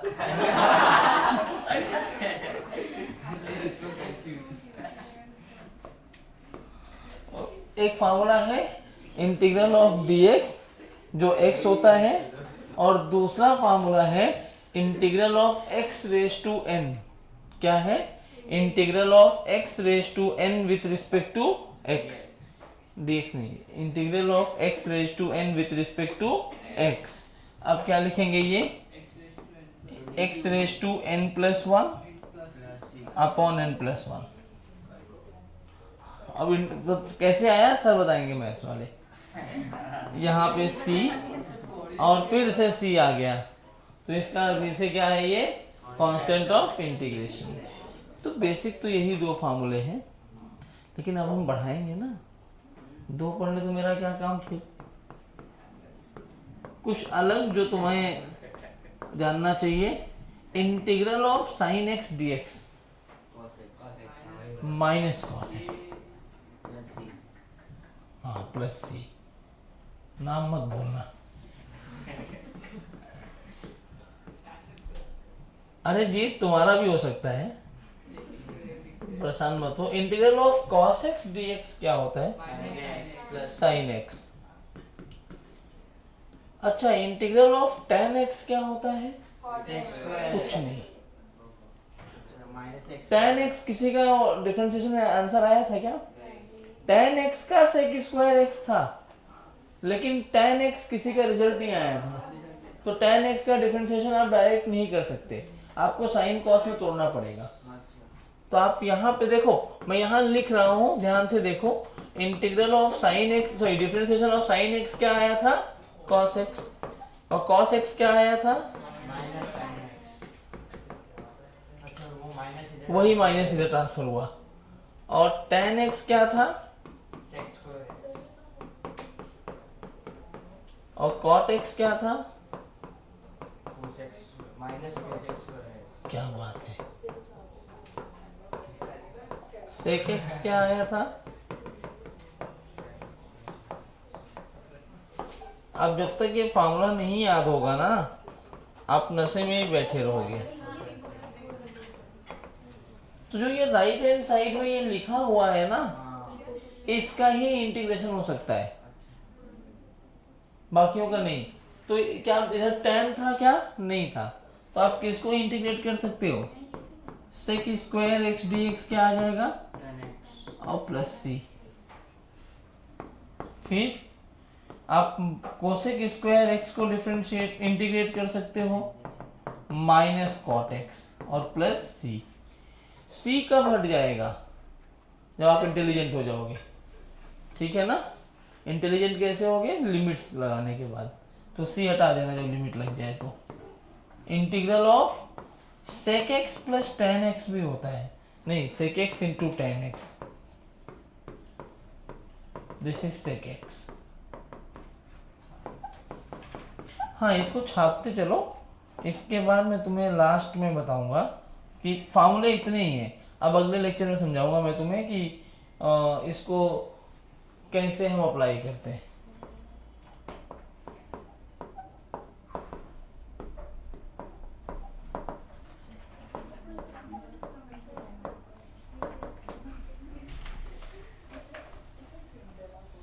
ये सब कौन से हैं? इनडेफिनेट। अभी डेफिनेट नहीं पढ़ो, डेफिनेट में यही फार्मूले चलते हैं, बस उसमें लिमिट्स आ जाएंगी। 8 ही फार्मूले हैं इंटीग्रेशन में, इनको तैयार करके आना। हाँ, नियरिंग जीरो वाला नहीं, वही लिमिट बना बेसिकली वहीं से है। लिमिट का मतलब ये है कि जैसे मैंने बोला इंटीग्रल ऑफ dx, तो अभी यहाँ पे कुछ नहीं लिखा है, इसका मतलब x can be start from anywhere and ends at anywhere ना। अब यहाँ मैं इसे रेस्ट्रिक्ट कर दूं कि integral of dx where x should start from 2 and ends at 5। मतलब लोअर साइड कितनी वैल्यू हो सकती है x की? 2। हायर साइड कितनी हो सकती है? तो lower limit is 5, upper lower limit is 2, upper limit is 5। हाँ करेंगे करेंगे, अगले लेक्चर में वही तो करना है। जाइए देखो, तुम लोग एहसान मानो एकदम करेक्ट 3:30 पे छोड़ रहा हूँ, बिना लिखे मत जाना, मम्मी कसम है। चलो बाय।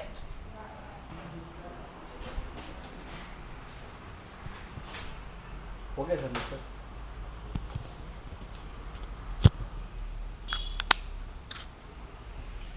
आपका सर कल भी लेक्चर है?